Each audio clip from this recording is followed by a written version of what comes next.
You won't believe this. When Carol said Therese's name, the gentle touch of her tongue was more intoxicating than her perfume. Therese's palms were sweating from nerves, her gaze bouncing between Carol's delicate features and those deep eyes like a startled deer. She fidgeted restlessly as Carol talked about the perfume her husband gifted her and their marriage that felt more like a faint memory, her words laced with a hint of helplessness. And "I'm sorry, don't cry." Carol's bittersweet voice made Therese spill her heart.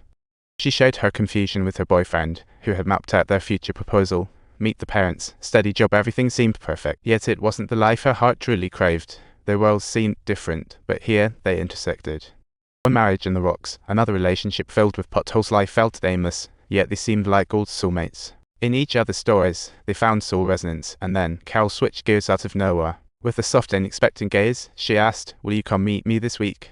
Therese's cheeks flushed as if they were under a heat lamp, her heart racing. She never imagined how lucky she'd get, receiving an invitation from her goddess. She found herself nodding involuntarily. In that instant, she felt like she had fallen into a sweet dream, thinking, "What a peculiar girl you are." Before she knew it, it was weekend time. Carol drove to pick up Therese, and as they entered a long tunnel, darkness enveloped them instantly. The car radio played melodramatic tunes while Carol casually tossed her glove over the steering wheel, and the dim light at the end of the tunnel created an eternally cinematic moment, as if time stood still while Therese admired Carol's lashes. The beautiful shadows in the glass felt like a scene from a Greek myth about a girl venturing into a labyrinth. Knowing the risks, she willingly dove in.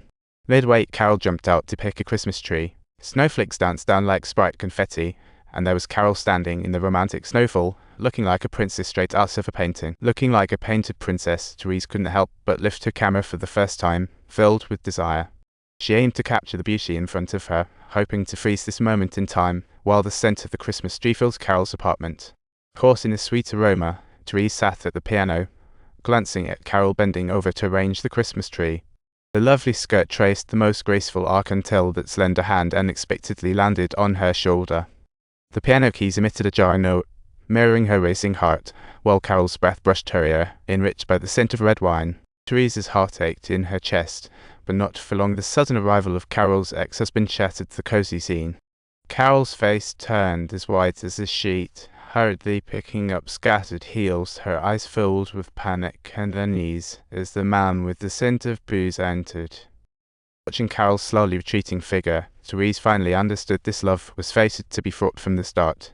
It grew out of urgency, and Carol's husband's gaze was like a poisoned arrow aimed at Therese, the air thick with the scent of gunpowder, suffocatingly tense, as the ex took their daughter away in a huff.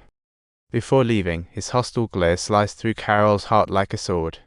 Those years shackled by marriage, those silent sacrifices for their daughter, Carol's soul echoed with a thunderous longing. In this unfortunate marriage, the sacrifices faded into the background like a caged bird, stripped of freedom. Lost freedom as well. On the dusty train, Therese stared into endless dark, her heart free of regret. She recalled the warmth at Carol's home, the excitement in the tunnel, and her old camera that couldn't capture those fleeting beauties. Saddened and lost, she felt as if she was drowning in a tide of sorrow, experiencing pain like never before. It felt like her heart was being torn apart, just as Therese sank deeper into despair. Caught in the despair, the phone suddenly rang. It was Carol's tired and fragile voice saying, "I was just a mess before. Will you forgive me?" Therese had no reason to blame her, she just wanted to confirm their feelings right before Christmas. Carol arrived at Therese's with that longed-for camera in hand, saying, "I've been gone for a while, so when will my car take me? I think you might want to come along with me as well." Absolutely. Therese didn't hesitate, deciding to join Carol on this charming adventure. Her boyfriend wasn't on board with Therese leaving, leading to a massive argument. "For real," you wanted to say. "You know why? It's because of some silly stuff I never said. You told me to buy tickets. I did you a solid. I married you. What did you do? That might be the issue. I'll bet you in 2 weeks you'll be begging me to forget this."